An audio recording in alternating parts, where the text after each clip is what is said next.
When Arthur's contribution to public life, Mr. Speaker, is an example for those of us who've come to politics or who've come to serve in public. His service, Mr. Speaker, was driven by love of country. And we all know that this young, bright star who was spotted by the late Prime Minister, J.M.J. Adams, when he returned from Jamaica to serve the government of Barbados as a budget analyst in 1981. And Mr. Speaker, after winning the nomination to contest the by-election in 1984, Tom Adams, who, as you know, was highly renowned for his intellectual ability, and on the same occasion of the nomination, described Owen Arthur as having one of the finest brains of the 20th century.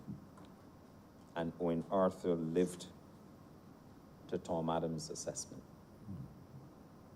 He didn't just expound economic and social development theory. He lived, he practiced it in a very pragmatic way, I may add.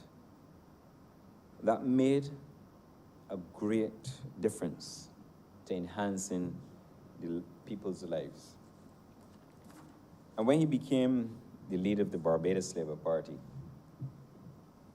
he went to New York. And he went there to speak to Labour Party supporters. And he was interviewed by the nation's North American editor.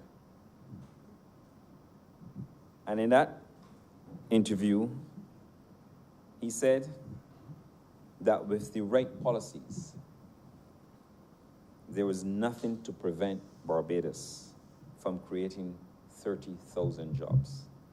And Mr. Speaker, we know that he accomplished 30,000 jobs. In fact, he went beyond 30,000 jobs and he created 35,000 jobs. And that was the time, Mr. Speaker, as you all know, when unemployment was in the high 20s, 26, 27%. His colleagues perhaps at the time felt he had gone too far. And through the policies that Owen Arthur implemented as Minister of Finance, he created the jobs. He fulfilled the promise during his 14 years. Mr. Speaker, when he demitted office, unemployment was around 6.7%. His pronouncements, Mr. Speaker, of that 30,000 job pledge was a demonstration of his own inner confidence. A confidence, Mr. Speaker, in his training as an economist. And those policies led Barbados to great success. He was very confident, Mr. Speaker, and he never looked back. In fact, I can recall him reciting that famous quotation that great causes cannot be won by doubtful men. He used it, Mr. Speaker, in budget speeches, and I confess that, especially when I went on long-haul travels, I had electronic copies of his speeches, and it gives me no greater joy, Mr. Speaker, to read Owen Arthur's speeches, because you learn a lot.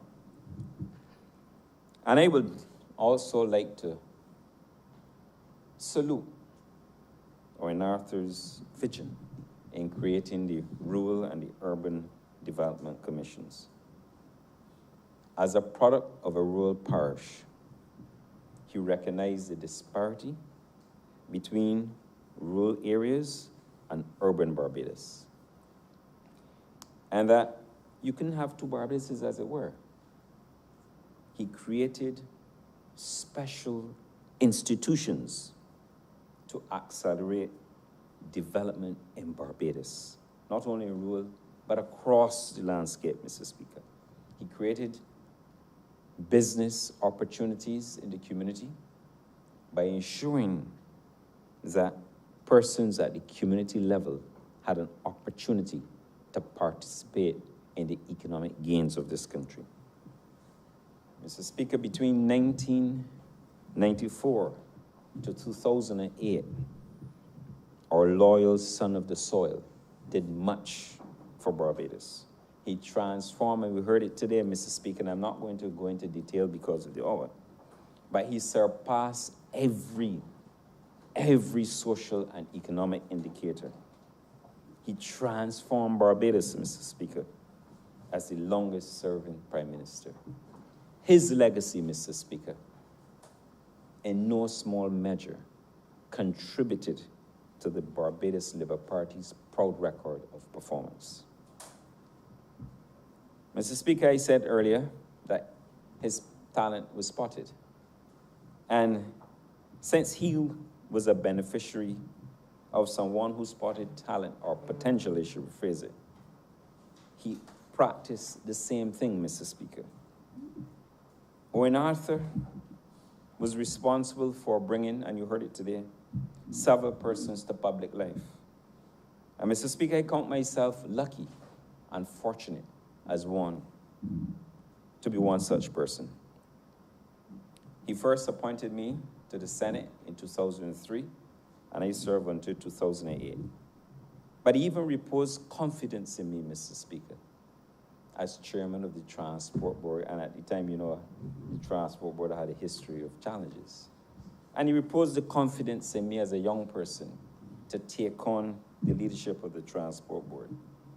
And I must admit, sir, that Owen Arthur has prepared me in the most fundamental way for public life. He taught me the importance of public service, and for that, I am eternally grateful. I never thought I would have been in a cabinet at this time, Mr. Speaker, but his knowledge and his ability to teach one helped me, Mr. Speaker, to transition from a backbencher to a government minister. I, perhaps, Mr. Speaker, would have only had one regret for him, that a man who led Barbados and accomplished so much for Barbados was never afforded the opportunity to sit on any board in Barbados for the private sector. And it was unfortunate, Mr. Speaker. Mr. Speaker, I admire his political craft as well. He had the ability, sir, to take a negative story and convert it to positive. And he had a way, Mr. Speaker, of turning a negative political outcome to a positive result. It is my hope, sir, and in recognition of his exceptional performance, not only as a Prime Minister of Barbados, but as a representative of St. Peter. And I feel, Mr. Speaker, that thought should be given to the erection of a monument in his honor. In my view, the ideal place for any such memento would be the roundabout that leads into Spikestown, north of Cobbler's Cove Hotel, in his honor. Owen Arthur was a very modest man who didn't seek personal glorification in monuments and honors. However, sir, in my view, and after consultation with his widow and family, every effort, Mr. Speaker, should be made to create a tasteful monument that would, Mr. Speaker, be tastefully and tangibly and visually reflect both his wishes and appreciation as a grateful nation. He was a great Prime Minister, Mr. Speaker. To his wife, to his widow, Julie, whose grace and elegance adorn Barbados with humility, and whose guiding hand will have to lead now his daughter, Leah, and to his other daughter, Sabrina. but in particular, Mr. Speaker, to Leah, a well-composed young lady who spoke, Mr. Speaker, for the world to see with confidence, a hallmark of Owen Arthur. And when she spoke, Mr. Speaker, I remembered Owen Arthur. As she read the Bible lesson at her father's funeral, certainly would have done her father proud. On a personal note, Mr. Speaker, I will miss a dear friend, a man of remarkable intellect, one who believed in Barbados and understood the political landscape. A visionary, Mr. Speaker, who understood how to develop people and how to transform Barbados. And Mr. Speaker, if only he had his hand at the wheel much longer, perhaps Barbados would have accomplished that goal of being a developed nation. I'm happy, sir, very pleased to have met a man like Owen, like Professor the late, the Right Honourable Owen Seymour Arthur in my lifetime. May his memory live on for the glory and the pride of a grateful nation. To you, Mr. Speaker, I'm obliged.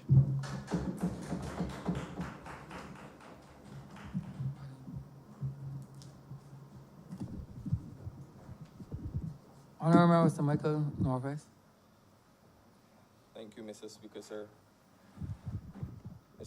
Mr. Speaker, sir, I rise to add my contribution to the record of tributes echoed by the honourable members of this House, honoring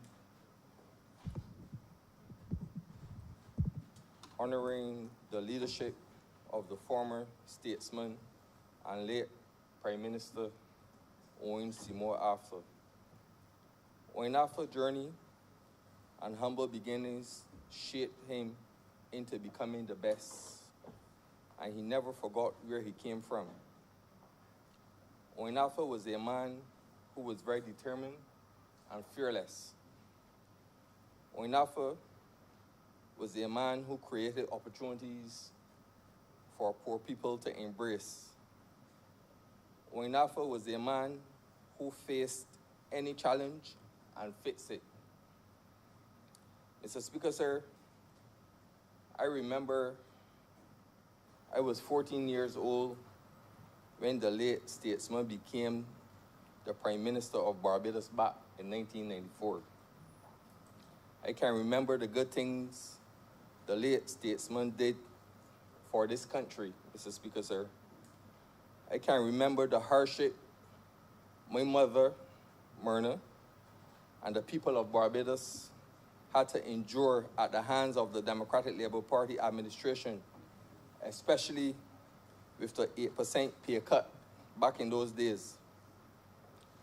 Mr. Speaker, sir, when the unemployment rate under the DLP back in the 90s was at 22.98%, and when the late statesman became the Prime Minister and took over the government of Barbados on the 6th of September 1994, jobs were created and the unemployment rate was cut in half and reduced to 10.61% by the year 1999.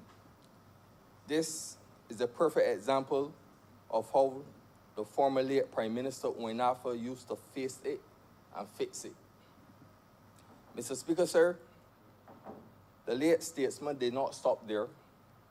He went on to further transform Barbados and the people in a way to benefit many generations to come. Mr. Speaker, sir, when the Urban Development Commission and Rural Development Commission were conceived and came into existence at the hands of the late statesman, those two departments are perfect examples of the true meaning of transformation in Barbados under his leadership for poor people to benefit and many generations to come, Mr. Speaker, sir. I have constituents who have benefited from the Urban Development Commission and who are still benefiting to this day.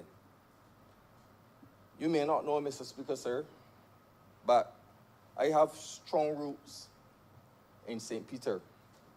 and the current member for St. Peter can testify to this. My father, Hollis Richards, and the late statesman Owen Seymour Arthur went to school together. And my father told me about the days when the late statesman Owen Arthur and him used to go to the standpipe and fill buckets of water together, because in those days, most of the houses did not have water supplies. My father and the late statesman Owen Arthur grew up together and lived 4 houses away from each other. Despite I was raised in Black Rock, Mr. Speaker, sir, I had days as a child roaming in Rose Hill, Ben Hill, Mayners, and Mount Beverter in St. Peter, because my father's side of my family originated from Rose Hill, St. Peter. I can share many stories, Mr. Speaker, sir, but I know the time is limited. I worked, Mr. Speaker, sir, between 4 to 5 general elections, including the last general election in May 2018. I can remember working in the 2003 general election campaign with the former MP for the constituency of St. Michael Northwest, Mr. Mark Williams. And I remember when the former Prime Minister Owen Arthur turned up at the campaign house unexpected, Mr. Speaker, sir. And when he entered the campaign house, sir, after earth had opened, everyone present would jump in. There wasn't any long talk, Mr. Speaker, sir. All I heard the late after said, I want every so-and-so body out of this campaign house now and on the road working. And just the forcefulness of his voice, sir, caused everyone to literally disappear from out of the campaign house at that point in time. Mr. Speaker, sir, the late after said that to win an election, you have to be on the ground. In order to win, you have to spend the time. He said money may be your friend during the campaign, but it can also be your enemy if you don't have it to spend. And one thing that he said to me, sir, was that in politics, you have to put in the time. And you either spend the time or you have to spend money. I never had the money, sir, so I made sure that I put in the time. And, Mr. Speaker, sir, I would like to conclude by echoing the words of the Lord, quoting from Psalms 136, verse 1 to 4. Oh, give thanks to the Lord, for he is good, for his mercy endures forever. Oh, give thanks to God of gods, for his mercy endures forever. Oh, give thanks to the Lord of lords, for his mercy endures forever. To him who alone does great wonders, for his mercy endures forever. Mr. Speaker, sir, I want to give thanks to the former late Prime Minister Owen Seymour Arthur for developing Barbados and the lives of poor people in this country. I want to give thanks to the former late Prime Minister Owen Seymour Arthur for his good deeds, and may his legacy endure forever, Mr. Speaker, sir. And on the behalf of my constituents, I also wish to extend our condolences to his wife and children and his extended family, Mr. Speaker, sir. May his soul continue to rest in peace and rise in glory.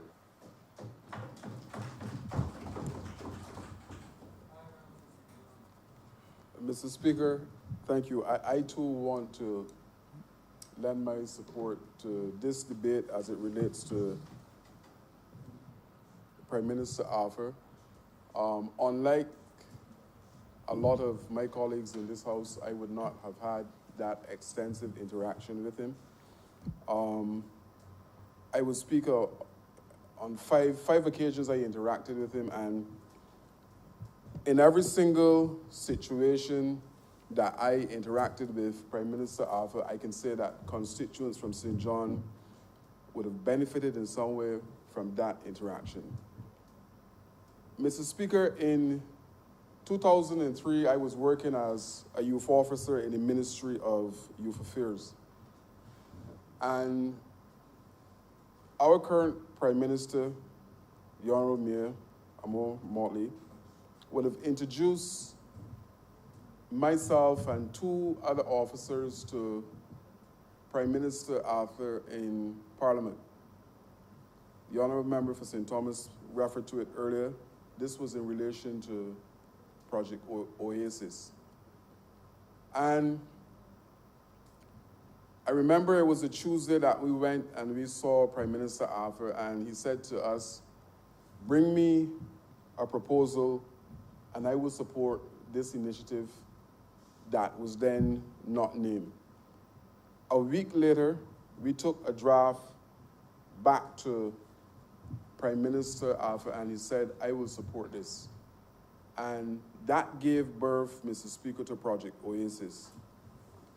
And for the next 4 years or so across the length and breadth of Barbados, Project Oasis was providing an opportunity for those youngsters who, let me say, reside outside of mainstream society, those individuals who were on the blocks across Barbados. My next interaction, Mr. Speaker, was right in the cabinet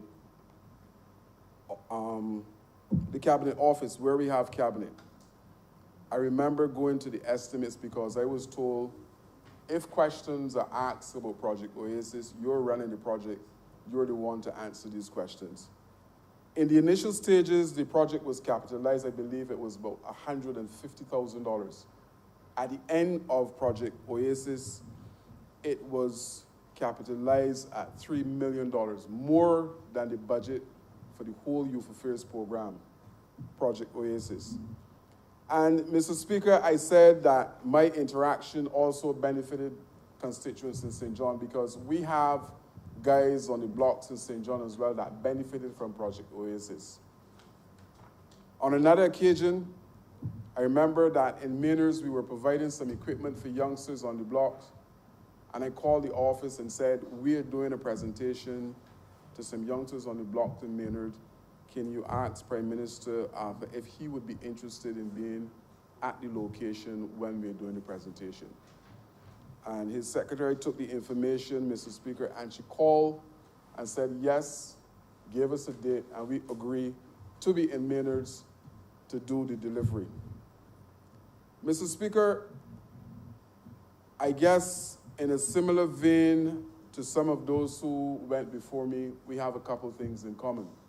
My mother worked on the plantation. I, too, am from a poor background. And that is the mantra that I heard throughout the day in relation to tributes.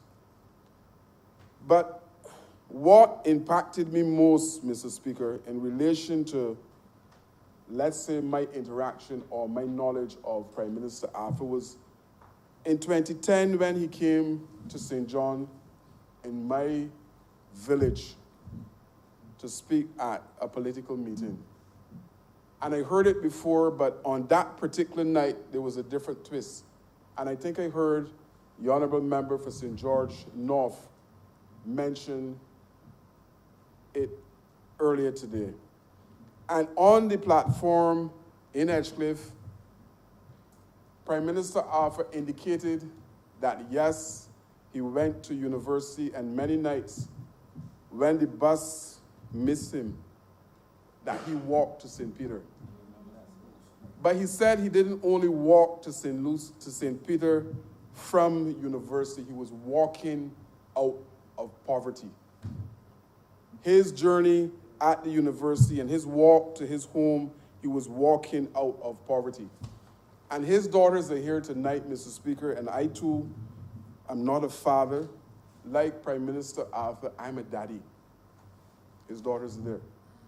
And I recognize that since 2018, that was my guiding light in terms of how I treat to the constituency of St. John and the people in St. John, because I am a father of three, and I'm exceedingly pleased, Mr. Speaker, standing here tonight, that my children who came as a result of half belonging to me, the interaction.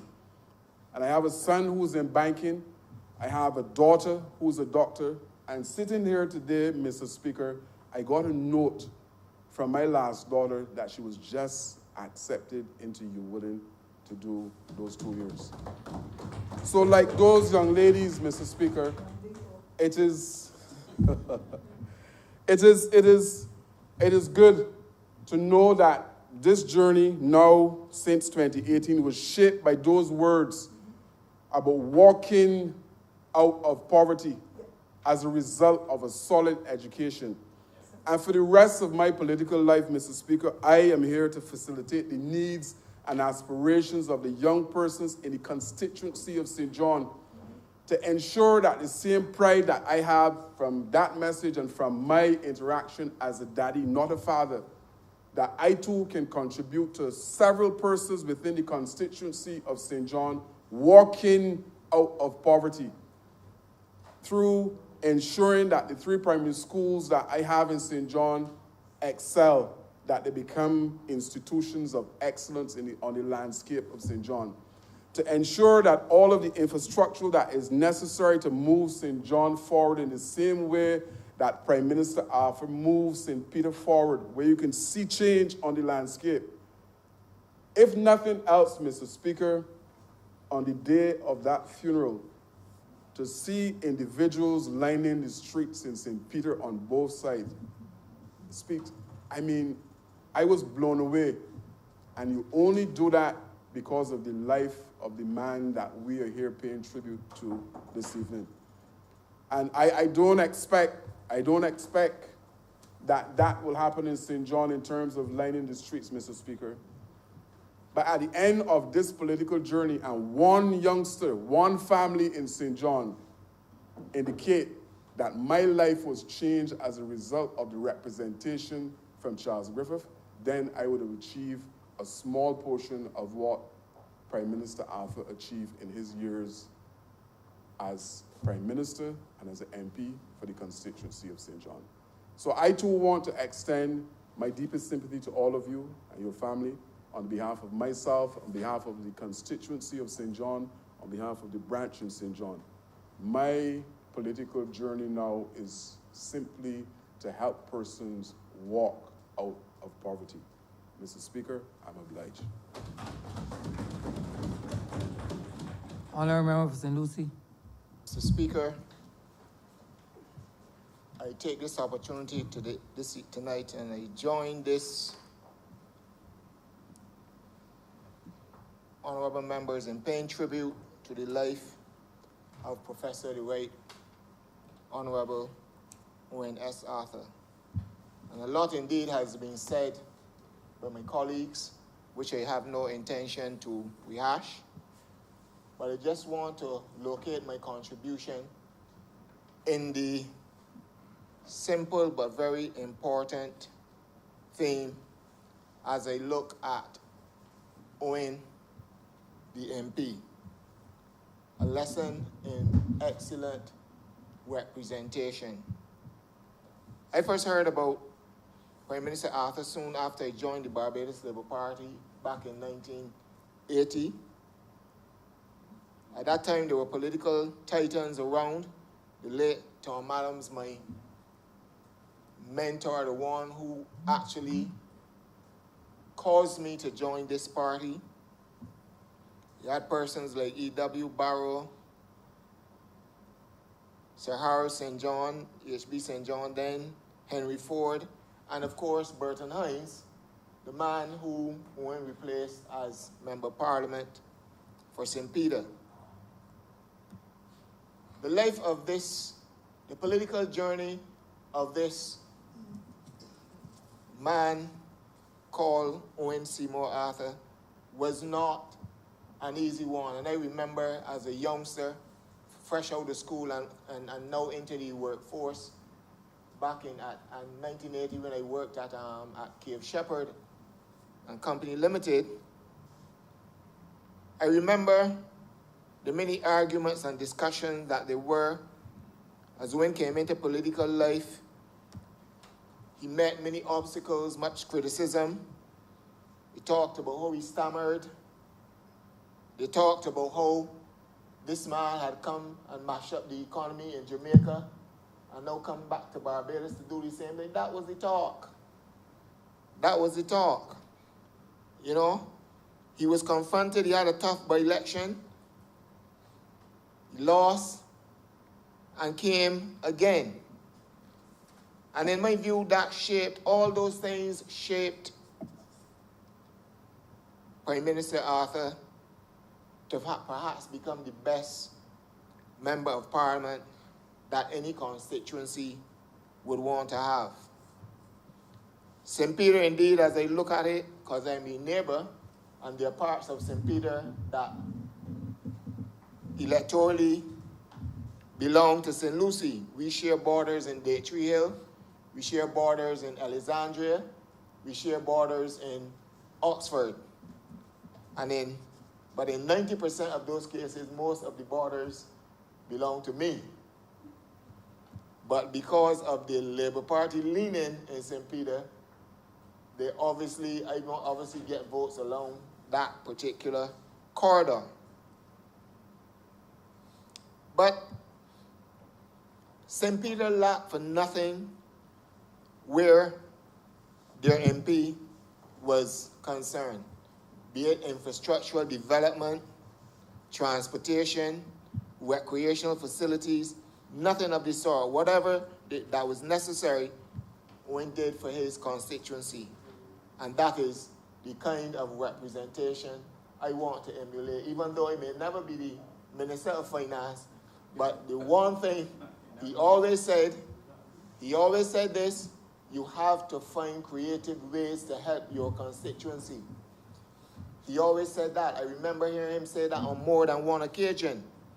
You don't have to wait for the government to do everything, but you build relationship with the private sector and so on, and you can get a number of things done within your constituency. Obviously, then the government infrastructure would come in play and help you along, right?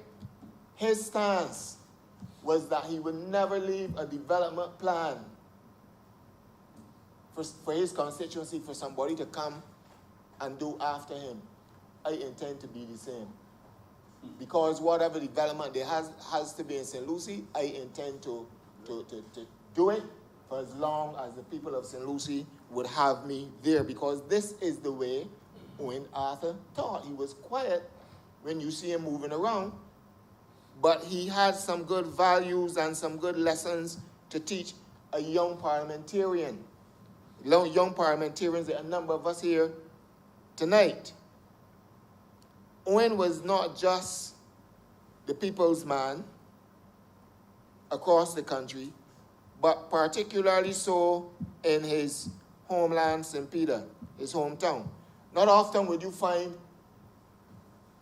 someone who would have grown up, spent their early childhood, everything, born in a constituency, grown up in that constituency, and then turn out to be the member of parliament for that constituency. A number of us perhaps have that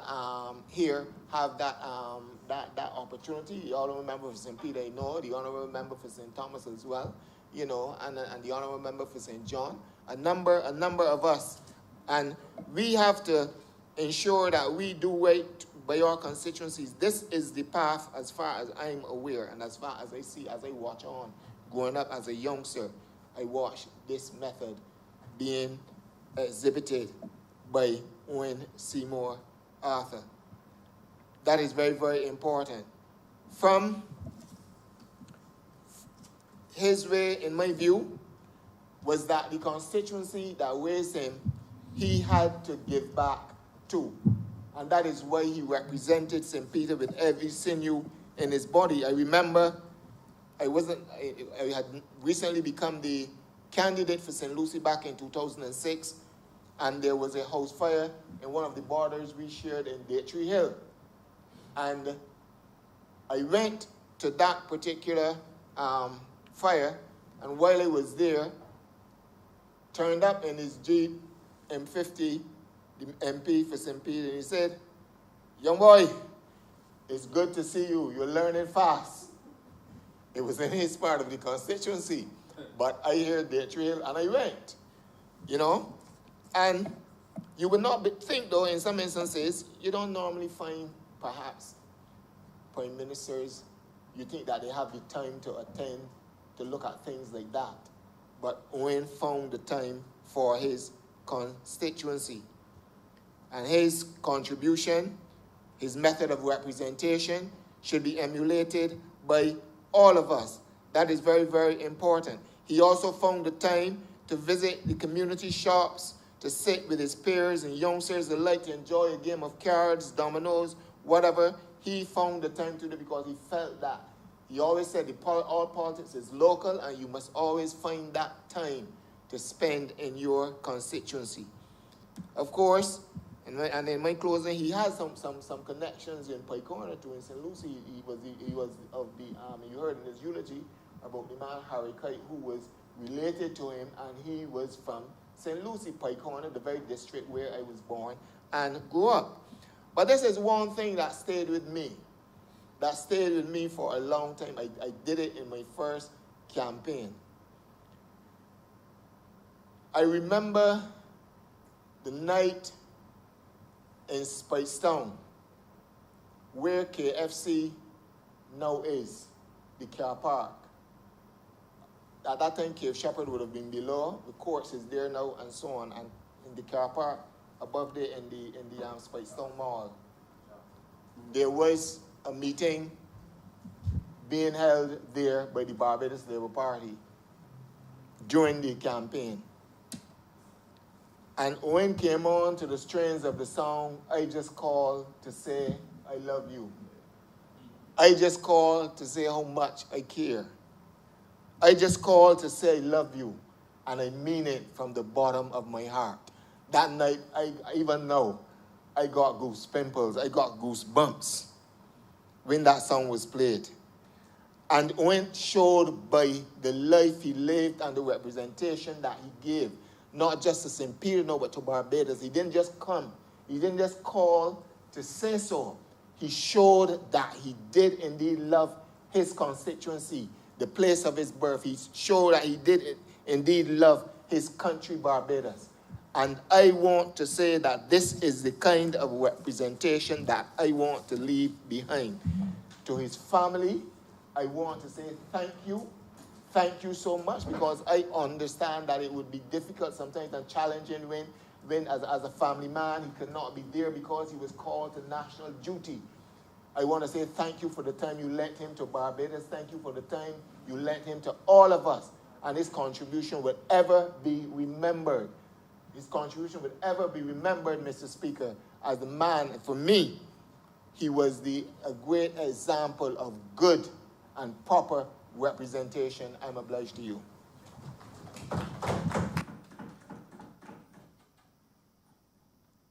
Honourable Member for St. Peter. Thank you very much, Mr. Speaker. At 10 minutes after 10, I remember, I think I heard, last time I heard him say it was in West Terrace in 2013. Somebody quoted it earlier, that at this kind of hour of the night, he only, his widow just laughed, I'm not sure, like he was telling the truth. But at this time of the night, he only did things that cause, and he used the word intense. And when he used words like intense, you will see mischief in his face, intense pleasure.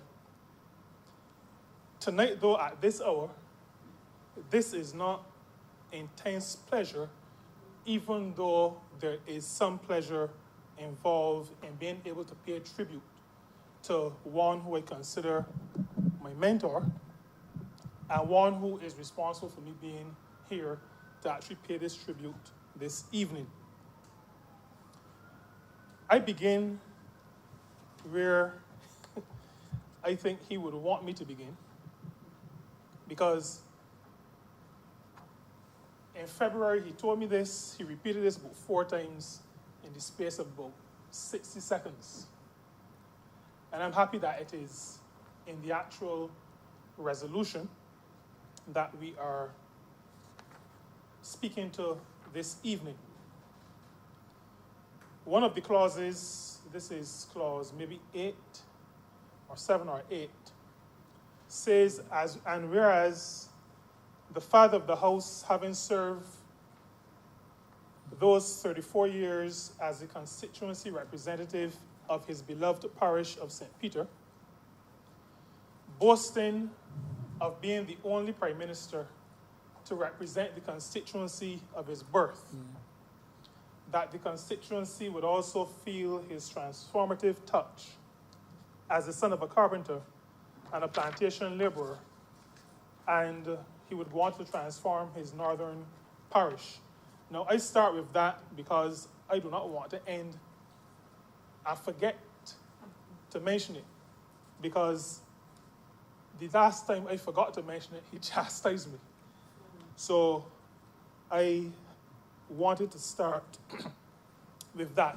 Because, Mr. Speaker, Mr. Arthur was very passionate about the parish of his birth. While I was, I think, president-elect of the Barbados Hotel and Tourism Association, we invited him to give a speech. We would always invite the leaders of both parties at 2 different times of the year. On this particular occasion, his bio was shared with the audience. And the matter of his schooling is obviously a part of the bio. His bios in these scenarios always include his schooling, because he's very proud of the fact that he went to All Saints. We call it the College on the Hill. I was, in the last election, a little bit unsure about myself, because I did not go to All Saints, even though I'm from Rose Hill as well. I went to Black Bess, but that's a different story. And Courage and Parry was also mentioned. Now, I heard the full thing, and I didn't hear the school that we have in common, he and I did not hear that school mentioned. So, Mr. Arthur's an interesting man. When he was finished, he came back and sat down. I asked about it. Up to now, Mr. Speaker, he hasn't answered me. But I know that Mr. Arthur was very, very focused on St. Peter, his roots, his heritage, his family, his district, and that is what shaped him.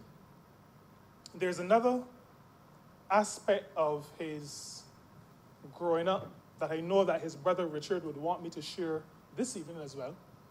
We talk a lot about the scripture that he would share.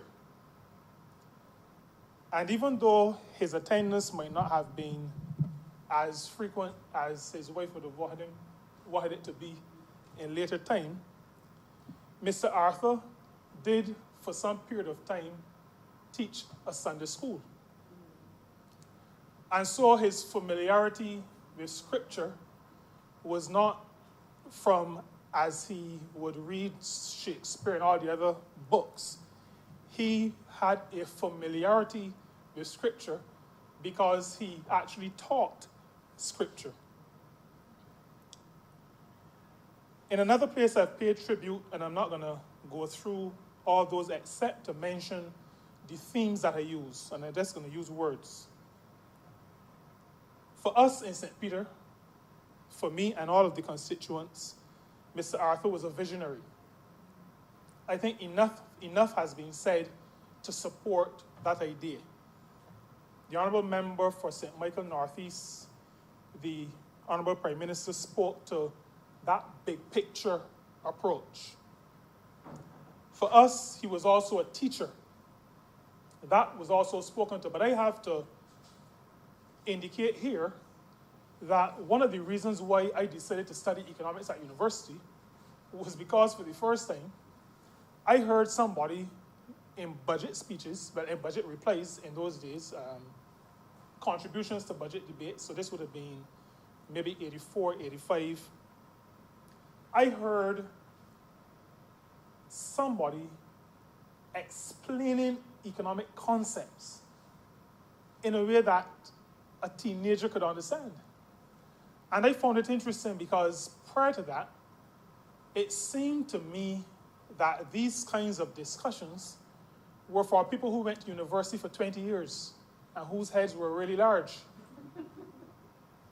Mr. Arthur was able to break down important concepts, maybe sometimes difficult concepts, but break them down in a way that allowed persons like myself to want to listen to a budget debate because we were able to understand the principles and the concepts.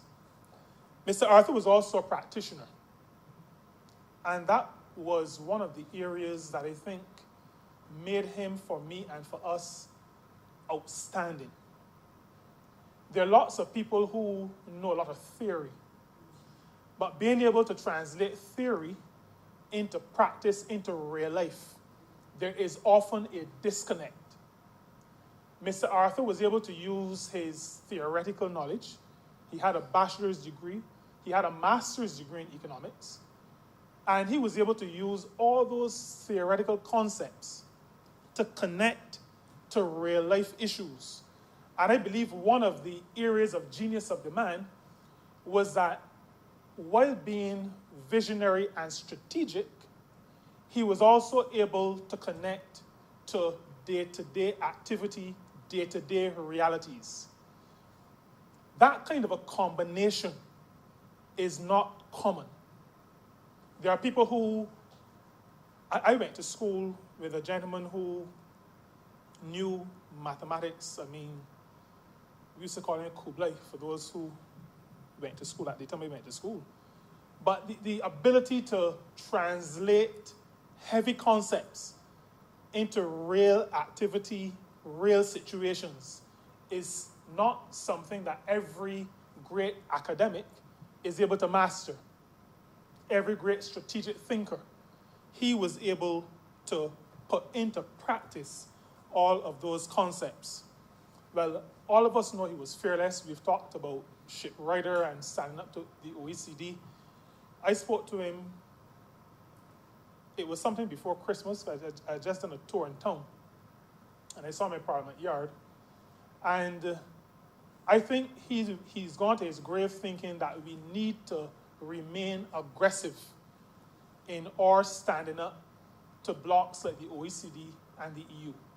He believed very strongly that we ought to be equal partners on the world stage, and that we have the intellectual capacity to stand up for what we believe in spite of whatever the consequences may be. And the Honourable Member for the City put that quite well, so I wouldn't need to go there any further. The role of education, that has been spoken to, and we in St. Peter understand his perspective on that education was the way out of poverty, education was the way to develop self, education was also and is also the way to develop country. And we can see in this generation of leaders of the Barbados Labour Party that continuing commitment to education as integral and important in personal but also in country development. And our approach to that, Mr. Speaker, I would want to say is something that we have inherited from former Prime Minister Arthur. Mr. Arthur was inclusive, very inclusive, and there's a lot of talk about the politics of inclusion.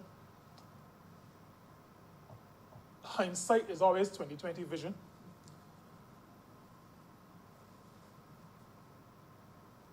I gotta be careful what I say because my tongue is not like his. My brain isn't either.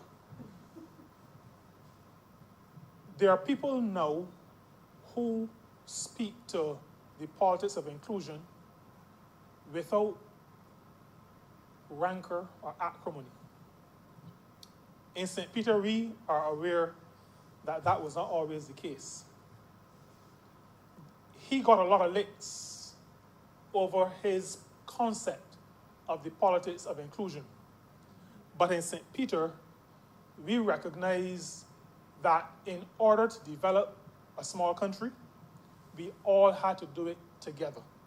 So that in St. Peter, the way we practiced and still practice politics is that at election, there is the abusing and the, grandstanding, all the other stuff, because we hold different positions.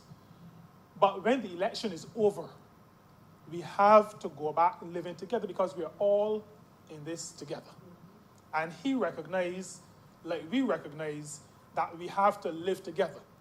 He came from a family, like many families, where there are people strong on one side and people strong on another. On a number of elections, he ran against his first cousin.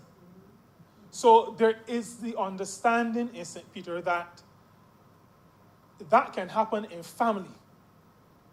But at the end of the day, we have to embrace each other if we are to move forward. And that inclusive nature, that inclusive concept that he brought to the table reflected his nature.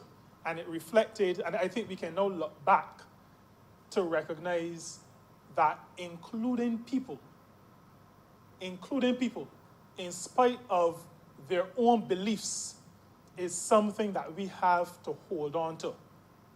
And that is why the policies of this Barbados Labour Party continues to be that we will include people.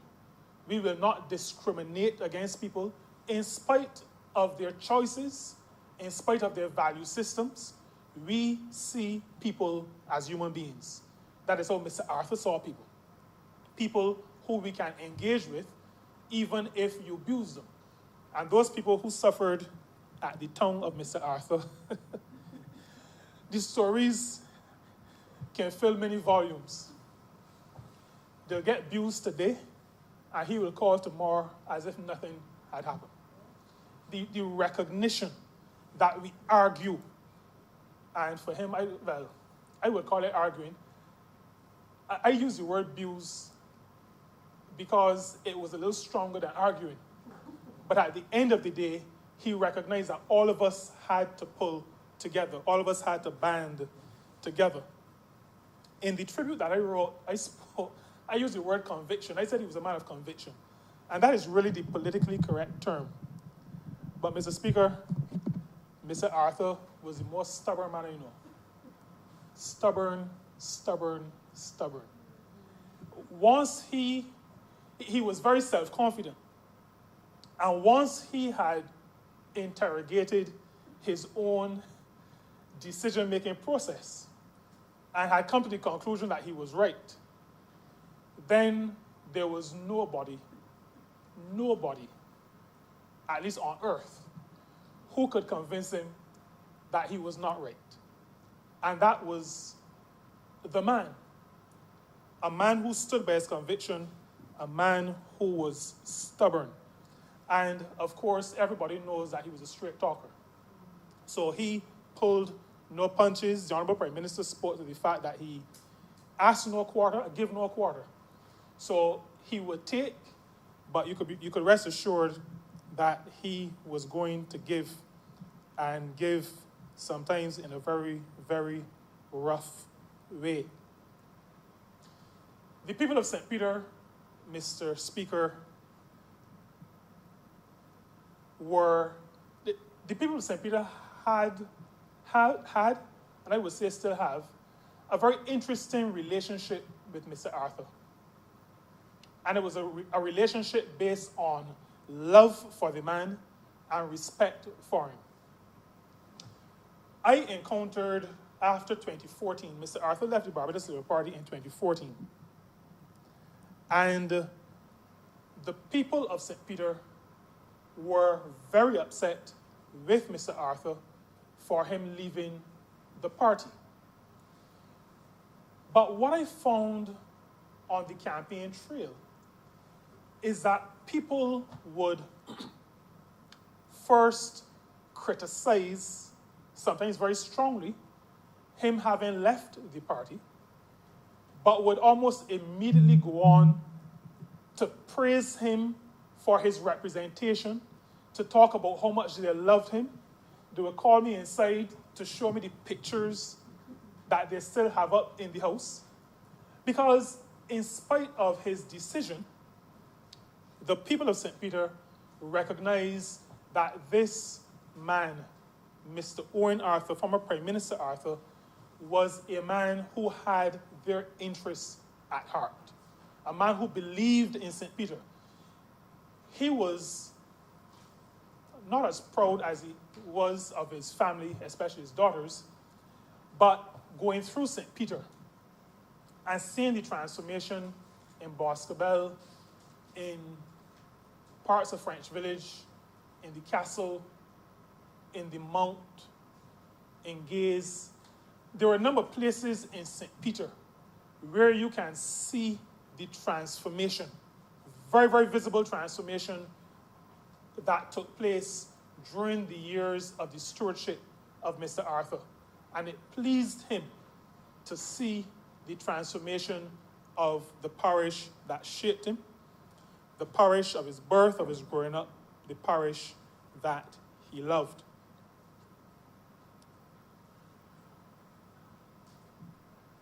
Mr. Arthur was a mentor to me. And I began by, or early on I said that he is responsible for me being here today. First, like I said earlier, my decision to study economics, I switched then to do a double, economics and accounting, but that was because my father asked me one day, when you finish studying economics, where are you gonna get a job? So I started to do some thinking. He told me, well, you could only work in the central bank. And I think it was because at that time, Mr. Arthur was working in the central bank, or working with the central bank, or I think he was working actually in the central bank. So I decided to do economics and accounting. But that decision, and accounting, that decision was due, like I indicated earlier, to the fact that I realized that economics was not just some theory or some amalgam of theories up in the air somewhere, but that economics really explained real life. It explained how individuals operated. Economics explains how firms, that's what you call it in economic theory, firms, businesses, companies, organizations, how firms operated. And economics explained how, and explains how countries, how economies operate. So my decision to study economics was based in some measure on his making the subject very real to me. Then he agreed to my entry into politics. I don't remember who said it earlier, but he uses scouts. Oh, it was the Honourable Member for the city. And I was minding my business one day at a funeral, and no Consul General Holder asked me the question. So I thought about it for a couple of minutes, and I really should have gone home and asked a few questions, but you know how men are. I responded, and then a couple of weeks later, Mr. Holder told me that Mr. Arthur said, perfect. But I'd recognize, Mr. Speaker, that Mr. Arthur has had a lot of confidence in the people of St. Peter. And I think it was based on not just him, but it was based on maybe his own entry into politics, where the people of St. Peter, hearing these stories, the oldsters in St. Peter still like to talk about these stories, hearing about all these people who were coming to take over from Bertha Hines. And the people of St. Peter, Sheriff, Pee Wee, a number of the oldsters, Mr. Jilts, a number of them, saying to Tom Adams, Prime Minister Adams, and the others who were the power brokers and the bigwigs, don't bring nobody. We got somebody. And that person was Mr. Arthur. And I realized that maybe coming out of that and his other experiences, I'm sure, he had a lot of confidence in the people of St. Peter to do the job of representing those who they would be called or elected to represent.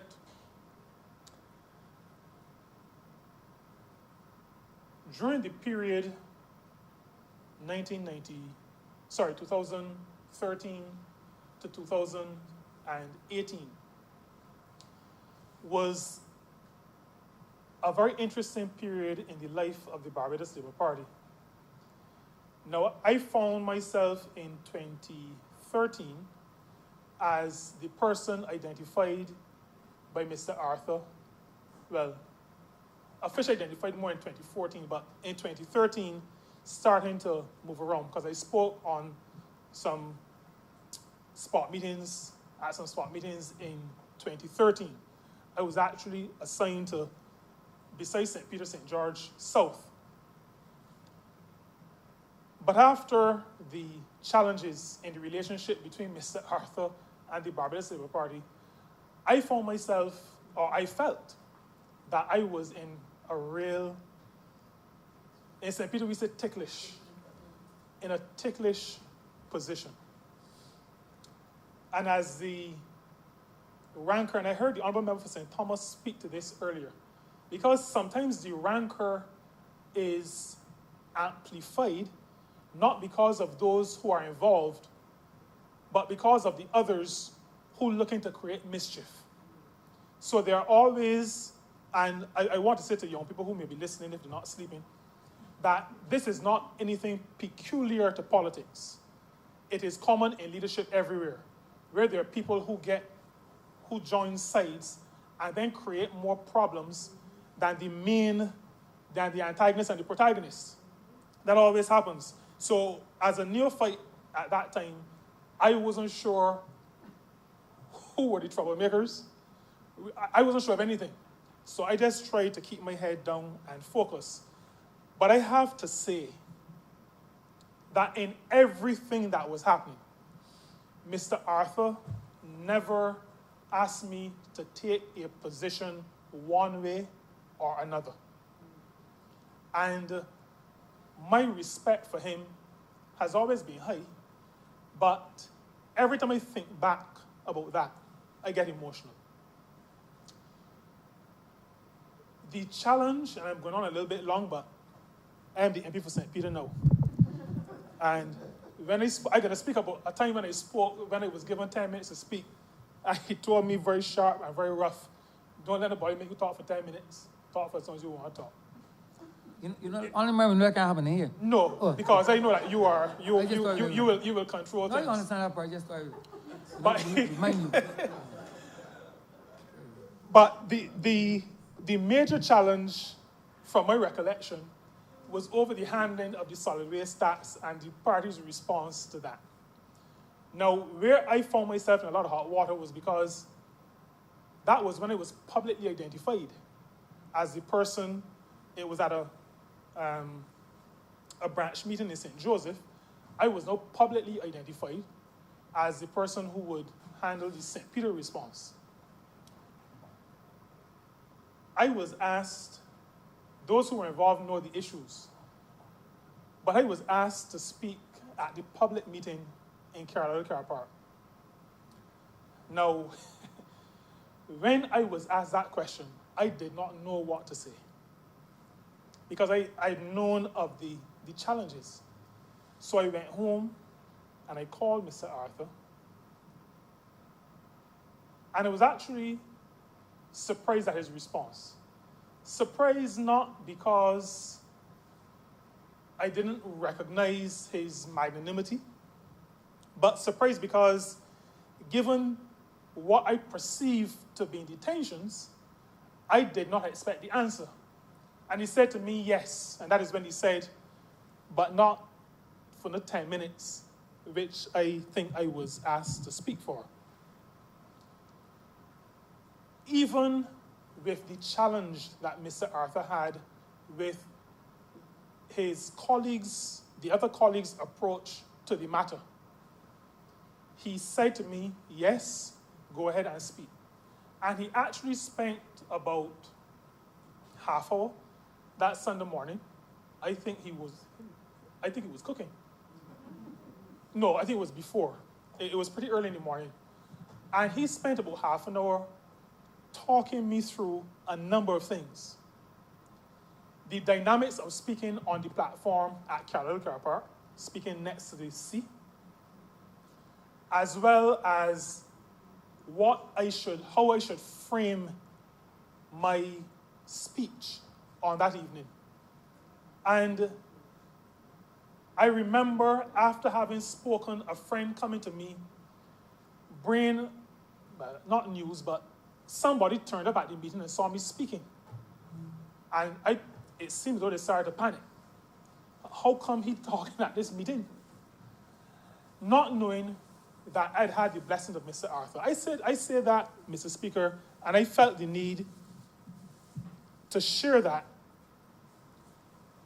to indicate that Mr. Arthur was the kind of man who, in spite of whatever he was dealing with, did not seek, in my situation, to put me in a situation that would have been difficult for me. And I have to respect and admire a man like that. He did not put me in any bad situation.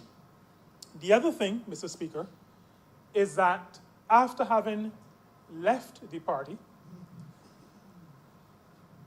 there were I was hearing all kinds of stuff through both ears about the fact that before that, Mr. Arthur had more or less said to me, you will go to whatever he was invited to, he would send me. That caused a lot of issues too. I went to something, the reopening of the Marina Brewster home at Fars, and the constituency assistant had indicated that I would have been there, but the Prime Minister of the time, the former member for St. Michael's South, didn't know. So I turned up, and the seat that is reserved for the MP, they're taking me to the seat. So I see all kinds of people turn around looking at me really strange. But he allowed me to find my feet, to be exposed in all kinds of scenarios. When I would say to him, maybe you should attend this, he said, you gotta go down. You gotta go down. So he helped me to get accustomed to the kind of situation that I found myself in subsequent to May 2018. But after his departure from the party, there were lots of voices wondering whether or not, but first, if the relationship between he and I would change, if he would be as accommodating, if he would even support me. And I think, history has shown has provided the answers to those questions. I continued to represent him. The relationship continued as though nothing had happened. There were persons who thought that I would have to find a new home, and Mr. Arthur allowed me to use his constituency office because it was his. He was a member of Parliament right up until the 24th of May 2018. But that was my home base. It remained my home base throughout those years, those 4 years, 2014 to 2018. No change at all in the relationship. And the expectation of a smooth transition is what was intended in 2013 and is what happened in 2018. A man who was true to his word, who was constant and consistent, who was principled, who, when he gave his word, stuck to his word in spite of what was going on around in the environment. That is the man who I know as Owen Arthur, Prime Minister Arthur. I heard the Honourable Member for St. Lucie. I've never, in life or death, been able to call him Owen. It just feels very, very, very strange to me. I always call him Prime Minister, or if I'm speaking about him, I would say Mr. Arthur. But I want to say, Mr. Speaker, I don't want to be much longer, but there are a couple of things I just want to mention.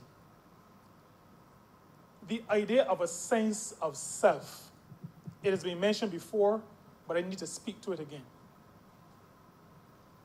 Mr. Arthur was a very confident man.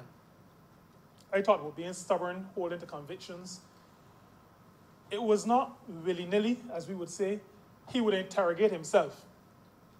And that interrogation of his own views, I think, based on what he said to me, came from a situation where former Prime Minister Tom Adams had put him through the ringer. And he had to fight to get Mr. Adams, Prime Minister Adams, to hear him out. But once he was able to explain himself and defend the paper that he wrote, he grew in the estimation of Prime Minister Adams. And that was the kind of person that Mr. Arthur became. Somebody who would insist on the interrogation of views. So you couldn't just put a view on the table. You had to be able to support that view. You had to be able to defend that perspective, because he wanted to understand that you were thinking. That kind of self-examination made him quite confident in his own ability, but he sought to share that sense of self with others.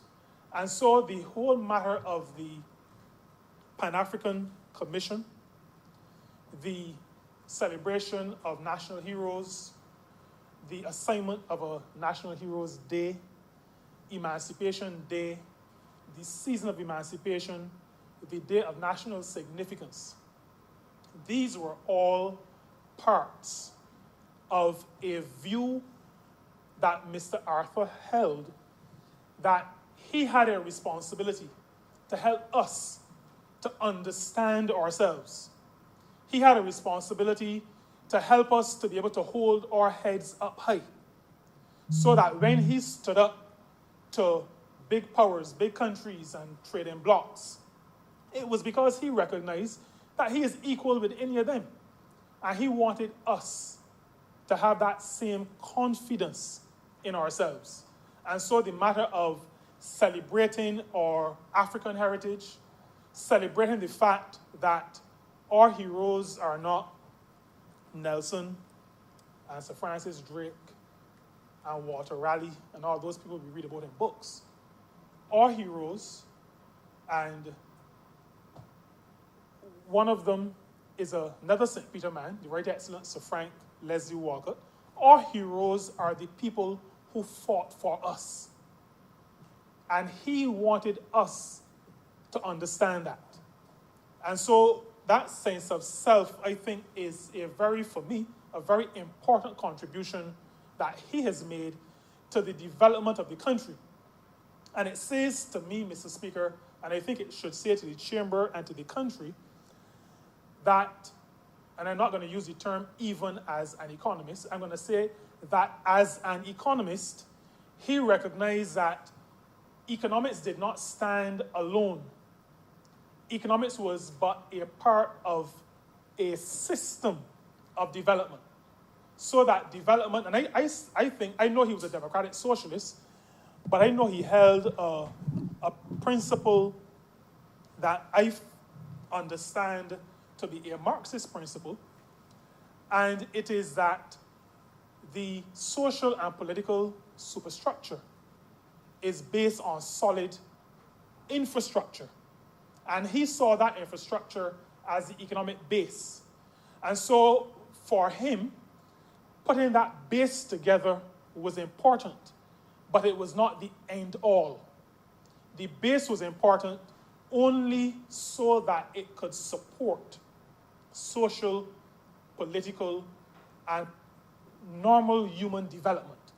He saw a good economy, a strong economy, as the basis for developing people. And that, Mr. Speaker, for me, is what made former Prime Minister, Professor the Right Honourable Owen Arthur, a great man in this country. He would say to me that government is difficult, but he would also say that if at the end of a day he was able to move Barbados forward 1 inch, he felt that he had achieved something on that day. That helped to prepare me, because I recognize in government that you can't move a meter or a kilometer very easily.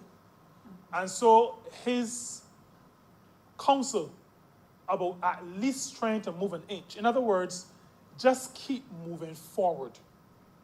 Don't be sidetracked. Don't be disappointed if the movement is not leaps and bounds, but try to move forward every day.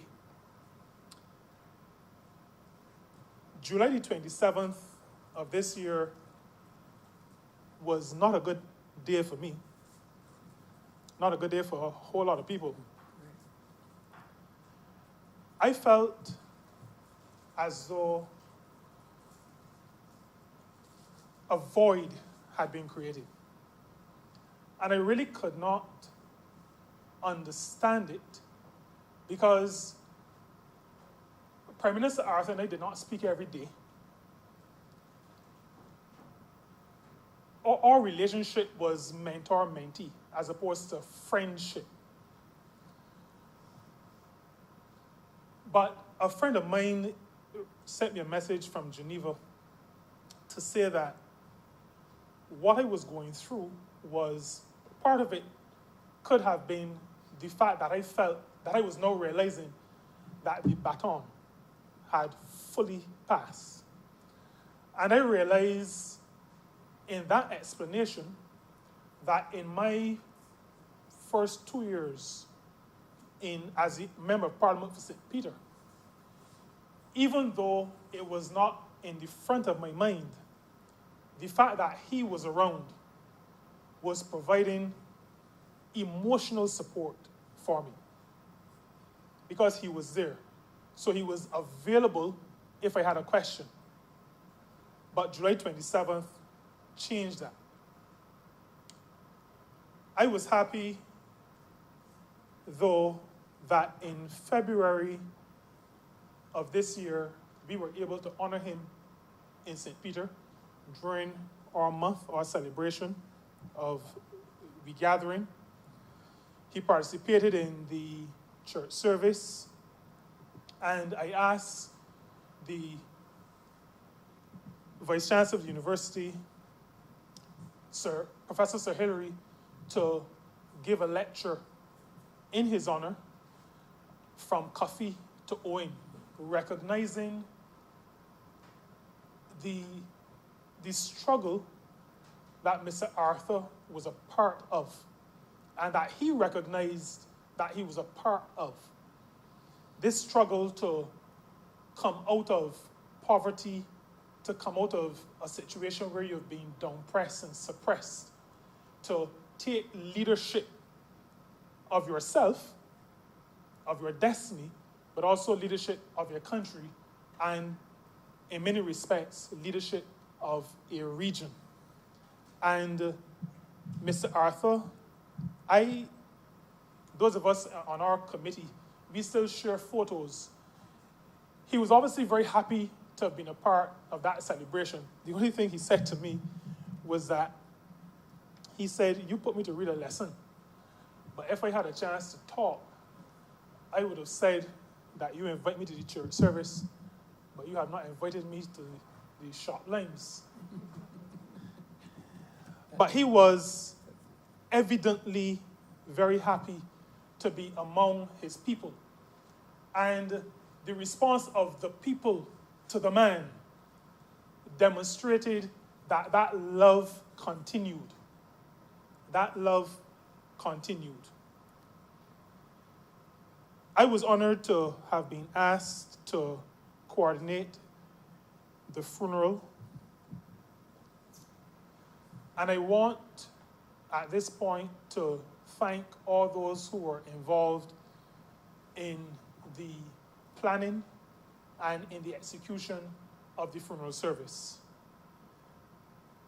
You could sense, and I'm moving away now from St. Peter, because those who were involved were from across the country.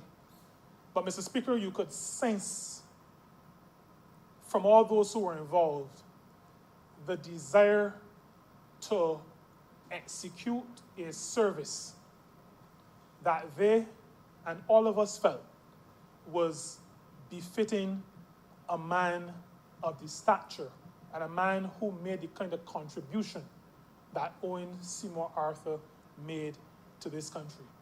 And so all those involved pulled out all the stops to make sure that the service was one befitting him. And I thank them.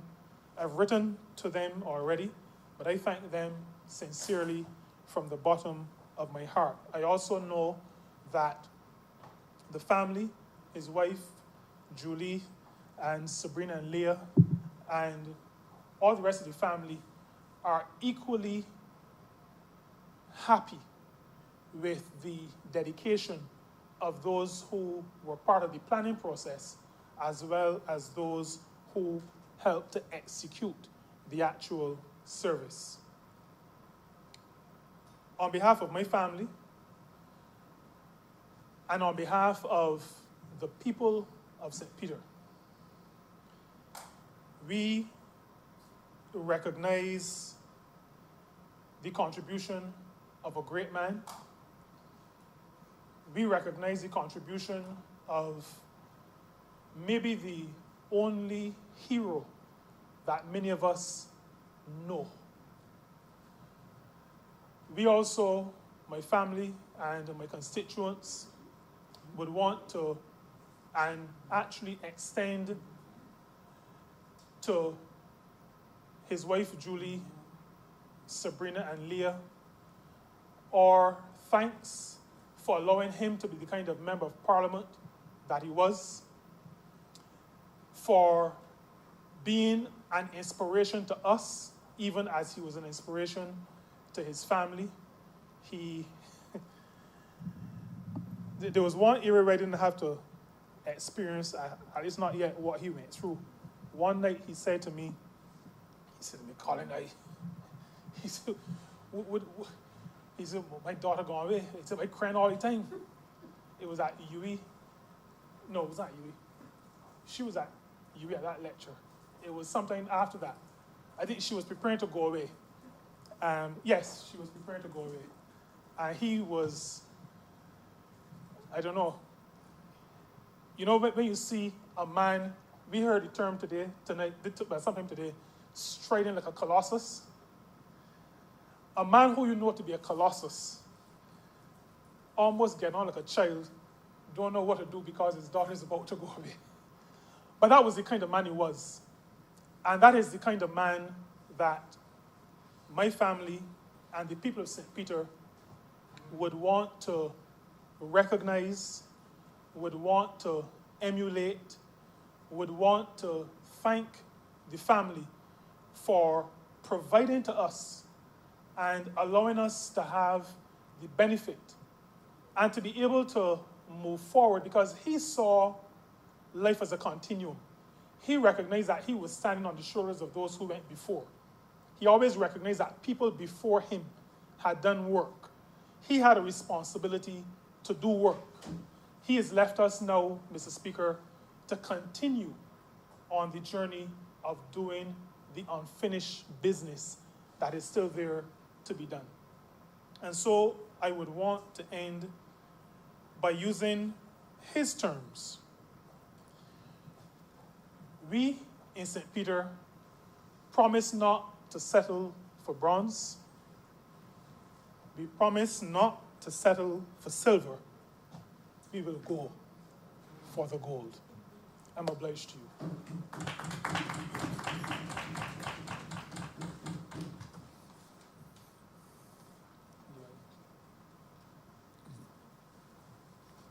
Honourable Member, before you read the resolution or ask for the resolution to be adopted, I do believe it is incumbent for me to speak for just about 2 minutes in relation to Wayne Arthur. I believe that I am in a unique position, myself and the Honourable Member for St. James South.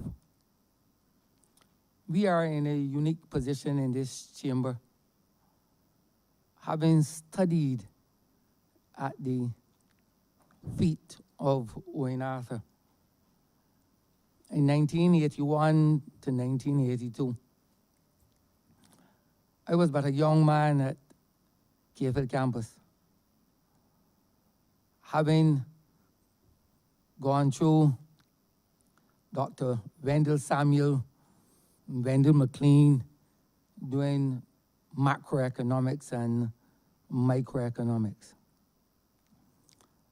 And in my second year, there was a new course being offered in Caribbean Economic Affairs. Having gone through both Wendells with all these theoretical constructs, all the mathematical formulae, GMP, GDP, NMP, oligopoly, monopoly, duopoly, all the theoretical constructs. I mean, we heard this new Caribbean Economic Affairs. We were told that it was being taught by Wayne Arthur. We didn't know who this man was. Just another person coming to lecture. And I can vividly recall, and the class was at 7 to 8 on mornings, 7 o'clock to 8 o'clock on mornings. Yes, 7 to 8, you'll never forget it. And I remember seeing this young man in clad in shirt jack suit with pointed tips, black pointed tips. Remember it very well. And a brown bag and strode into the class. No books. Wayne Arthur never really taught out of any books. He would compile notes, comprehensive notes. I can guarantee you that I still have some of those notes from 1981 to 1982 in my collection at home. Such was the nature of these notes. And he had a Caribbean philosophy. And actually I have one of the books, I brought one of the books that he taught from. And he transformed his teachings of economics into his political life. He believed in the political economy. And one of his books that I used all the time was Readings in the Political Economy of the Caribbean, edited by Norman Gervin and Owen Jefferson. Right. And he would have used extracts from Professor Clive Thomas, George Beckford, and the like. And the concepts that he brought into political life as it relates to the concepts of like full employment and stuff, these were garnered out of these collections. And he did a lot of work in relation to Professor Alison McIntyre. Right. So these concepts that he brought to the political sphere, they were nothing new to me because I understood them. And when he taught, these things were so simplistic. And he made me develop a love for economics. After being taught by Owen, I taught economics from 1980 for 15 years. But these things were simplified. As I said, it became too easy. Just too easy. And he walked on mornings to class, so don't think that he drove anything. He walked. And what made this man even so amazing, he was the first lecturer at the university in social science. I can guarantee you that. That when we did the exam, after the exam, he took us over home. We had a reception at his home after the exam. That was when Arthur. He didn't change. As humanistic as possible. And I remembered also vividly some of his adventures in the political arena. He was a nightmare for detail, for security. If we believe that the present Prime Minister had given her personal security bodyguards nightmare, trust me. I remember vividly in 1998, at a crop over event on Spring Garden.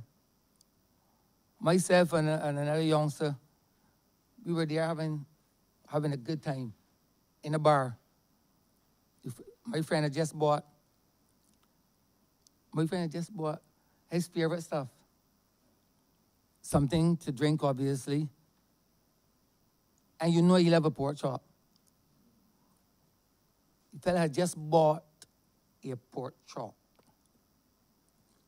When the Prime Minister at the time was with his personal bodyguard, Station Sergeant Phillips. When he came, shouted me and the top, took away the pork chop, started to eat it. A bottle was in the table, and he poured a drink, and that was it. Gone through the crowd and gone. That was the nature of the man. A level of humanity. Humility, you talk about it. As I said, he was striking. I remember in 2008. The election was called. I was overseas with my wife on a cruise, and I was on a cruise. I think it was in Mexico. And my phone rang, because obviously as I'm a lawyer, so, and I always have his number is still on my phone, as the Prime Minister. His number is still in my phone, you can tell that. And the number came up, the name came up, Prime Minister. I told my wife, no, what one in Africa want this kind of thing? Honestly, I told her that. He said, he called election, and where you at? I said, sir, but I overseas on a cruise with my wife. He said, when you come back, you can't speak on platforms. And that was it. Phone down. Just like that. But that is the nature. That is Wayne Seymour Arthur. And you cannot in any way say anything but good of this man. That he had Barbados at heart. He had Barbados at heart. He wanted transformation for Barbados. That is why all of his teachings related to transforming society, to ensure that the wide gap, that it is brought closer, that we must get away from the have-nots. All of us should be haves. That's how he was. The eradication of poverty was first and foremost on his mind. He understood poverty. He knew what hard life was. He wanted a betterment for Barbadian society. And he worked extensively, feverishly, to ensure that he brought about transformational change in the landscape of this country. I am indebted to his knowledge for having imparted this knowledge and appreciation of what society is all about. On behalf of my family, my wife and I, and the entire St. Michael Central constituency, I wish to express sincere condolences to you, his beloved widow, and his 2 children, and all of his extended family. And may God continue to bless you.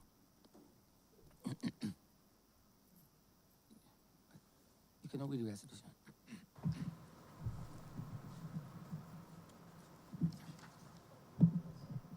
Mr. Speaker,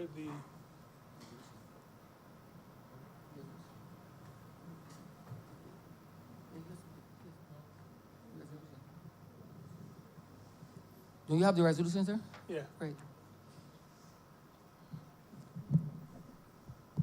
Whereas Professor, the Right Honourable Owen Seymour Arthur, and one of Her Majesty's Council passed this life on the 27th of July, 2020, and whereas Professor Arthur was a member of this House from 1984 to 2018, a member of the Honourable the Senate from 1983 to 1984, leader of the opposition 1993 to 1994, and 2010 to 2013, Prime Minister of Barbados from 1994 to 2008, and independent member of Parliament from 2014 to 2018. And whereas this distinguished economist, longest serving and highly successful Prime Minister, achieved unprecedented success in transforming the socio and economic landscape of Barbados. And whereas this brilliant economist presided over the longest period of economic stability the country has experienced, evidenced by record levels of foreign reserves, substantial tax breaks and wage increases, coupled with massive foreign and local investments. And whereas that brilliance shone on the tapestry of the political economy, where he sought to address the toughest issues facing the country, one such issue was the vexing one of unemployment, which stood at 24% when he took office, and by the time he left, it had been wrestled down to a new low of 7.4%, prompting scholars to ask what was the natural rate of unemployment in Barbados. And whereas this strident regionalist, in his relentless pursuit and advocacy for the advancement of the CARICOM single market and economy, would be propelled into the role of chief architect and intellectual guide of the CARICOM single market and economy in 2006, and a champion of its cause with vigor, clarity, and determination. And whereas the father of the house, having served those 34 years as the constituency representative of his beloved parish of St. Peter, boasting of being the only prime minister to represent the constituency of his birth, that constituency would also feel his transformative touch as the son of a carpenter and a plantation laborer, would go on to transform his northern parish from the proverbial backwater to a modern hub of architectural heritage and tourism, with improved public services and improved quality of life that would thereafter be the exemplar of constituency politics. And whereas this son of humble origins brought to the political stage the quintessential intellectual mix of economics and politics, which represented a shift from the traditional law and politics, and to a lesser extent, medicine and politics, a unique mix of skills that would serve him well in the period into which he was to be immediately thrusted, consequent upon the 1994 election campaign, and for which he would thereafter receive extraordinary regional and international acclaim for his management of the economy. And whereas the nature of the late Professor Arthur's service in his several endeavors was characterized by the generous employment of his prodigious gifts of a transcendent intellect, ebullient charm, remarkable leadership, elevated by the ability to motivate and inspire by example, wedded to economic proficiency, and whereas his service was an amalgam of these skills with visionary ideas, clarity of purpose, pragmatism, meticulous preparation, and sheer hard work, along with a Barbadian aesthetic and a Caribbean ideal to forge unimaginable and unprecedented success for Barbados, given it an altogether new luster in the world, be it resolved that this honorable house shares the sorrow felt by a grateful nation and extends its deepest sympathies to his widow Julie, children Sabrina and Leah, siblings Valme, Richard, and Patricia, and relatives of the late Professor, the Right Honourable Owen Seymour Arthur, and expresses its wish that they be comforted by the memory of a life lived selflessly and in the service of his nation and his people. Dated this 22nd day of September, 2020.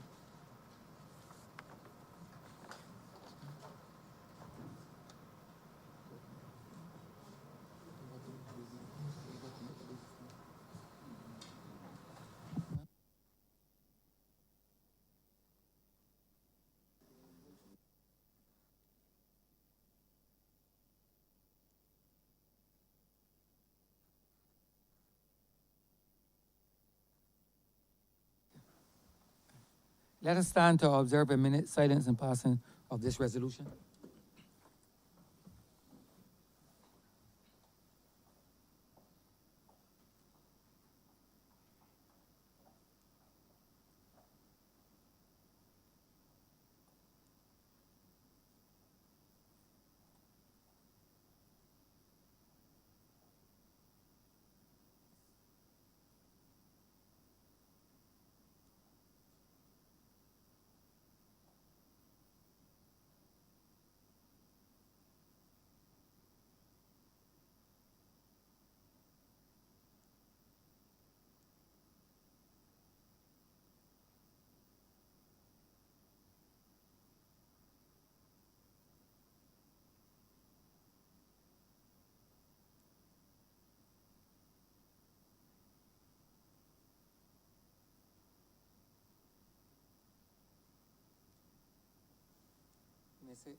Mr. Speaker, recommittal of announcements by Your Honor, the Speaker.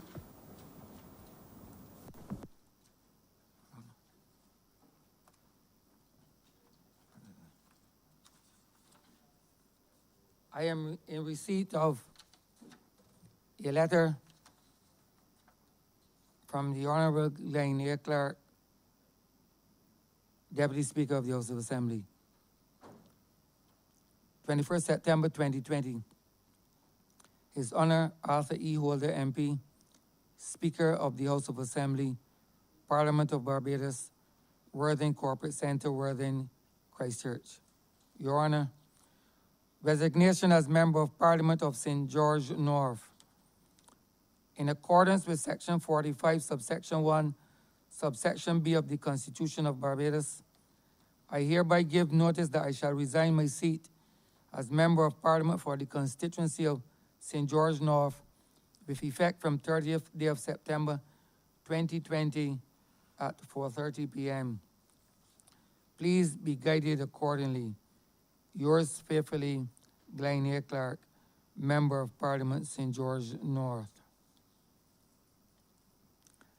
I am satisfied that this letter is authentic and in accordance with Standing Order 73. I direct that this order, this letter, this matter shall be placed and called as the first order of the day at the next meeting of this Honourable House of Assembly.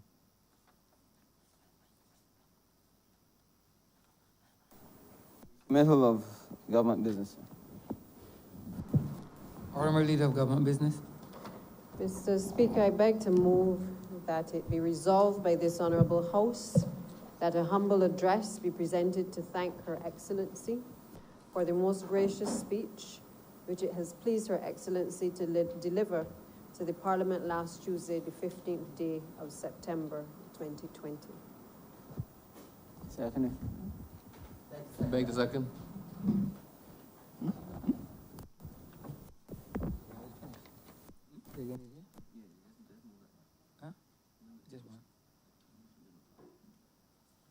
The question is that this motion do not pass.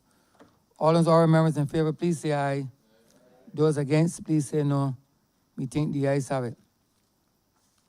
Before we close proceedings for the day, I wish to thank all of those persons who were responsible for ensuring the successful commencement of the second session of Parliament, which included the throne speech, which was just recently concluded. I would wish to acknowledge the clerks and the deputy clerks of Parliament, the Marshal's office, and all other Parliament staff, also the Cabinet Office, all technicians associated with the event, the Royal Barbados Police Force and the Barbados Defence Force, and last but by no means least, the management and staff of the Lord Erskine Sandifer Center.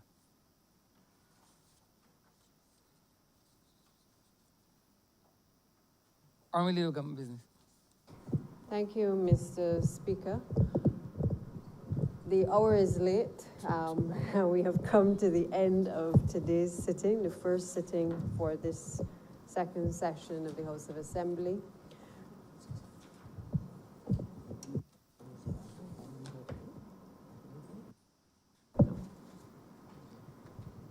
We have had the fortune of having the wife of the professor, the late Honourable Owen Seymour Arthur, and his two beautiful daughters, Sabrina and Leah, along with all of the family members and certainly extended friends of the family as well here with us today. And we want to take this opportunity on behalf of the entire Parliament of Barbados to again say thank you to you for giving of Mr. Arthur to this country and certainly to the Barbados Labour Party and to the region.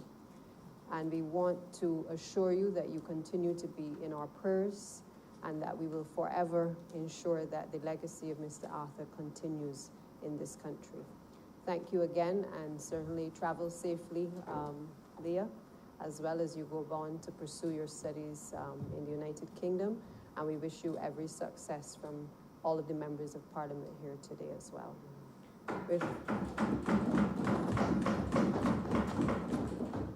With that, Mr. Speaker, we've come to the end of the session, and I beg to move that the House be adjourned until the 29th of September at 10 a.m. The question is that this Honourable Chamber be adjourned until the 29th day of September at 10 a.m. in the forenoon. All those honourable members in favour, please say aye. Those against, please say no. Me think the ayes have it. This honorable chamber stands adjourned until the 29th day of September at 10 a.m. in the forenoon.